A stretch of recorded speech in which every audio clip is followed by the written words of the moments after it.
You've heard of the Wolf of Wall Street, but what about the Fox of Frat Row?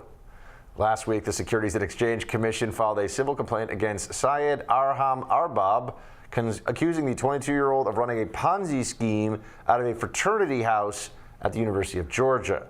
The SEC claims that Arbab defrauded at least 8 people, including fellow UGA students and graduates, out of more than $250,000. Arbab allegedly ran the fund from May 2018 until May of this year, telling investors that his firm was different because of, quote, "We target young investors / college kids." That's always a great sign. They also claim he had victims send money using digital payment services like Zelle and Venmo, telling them the money would be sent to other partners and employees. Throughout the scheme, Arbab is said to have lost more than $300,000, leaving a mere $350 in his brokerage account when it was closed. Wow. He allegedly used the money he swindled in exactly the kind of way you'd expect. He went to Vegas for gambling and what the report identifies as, quote, adult entertainment. This sounds so like it he was has watching some Game of Thrones on HBO Go. the makings of an incredible new Netflix documentary, don't you think? Fire Festival Part 2. Like, it's just amazing to me, the people who think they can get away with this thing. Like, they're going to be able to keep the ball in the air forever. And then they find out that, like, you really don't want to use wires and things like that to send money illegally. And when the FBI, it's really bad. Yeah, no, they don't look kindly on that. You go to prison for these things. Yeah, they don't find that out until the end of the movie. What do you got, Crystal? So, fans of the show know that there are a few things that bring in life that bring us as much joy as babies and animals doing adorable things. So naturally, Joy, the daughter of Cleveland Browns wide receiver Jarvis Landry, playing with a baby deer that she found in the family's front yard, caught her attention. Take a look.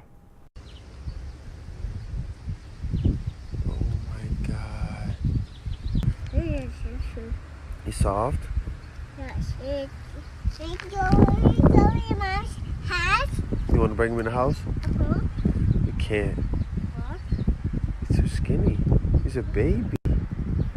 Oh my gosh, that is amazing. It's just following her around. That's so cute. The elder Landry told Cleveland.com that he was in the garage when he noticed his daughter playing with the deer. So you can see in the videos shared on social media, the two became fast friends. That's really incredible. So we, one time, were actually at my parents' house, Buck, and this deer, it wasn't a baby, adorable Bambi deer like that. It was like a sort of teenage-looking deer, wandered into the yard. A deer that had like some issues with authority and, you know, was wearing like a little bandana around its wrist. Yeah, something like that. Yeah. Anyway, this deer, I think someone had kept it as a pet and it would not leave. Like, it just wanted to like hang out with us, hang out with the neighbors, like lay down in the flower bed. It was super friendly in a way that was not good for the deer. So we had to like call the people to come and take it so it could be rehabbed back into deer society. But it was a very strange experience to have this tame deer just hanging around.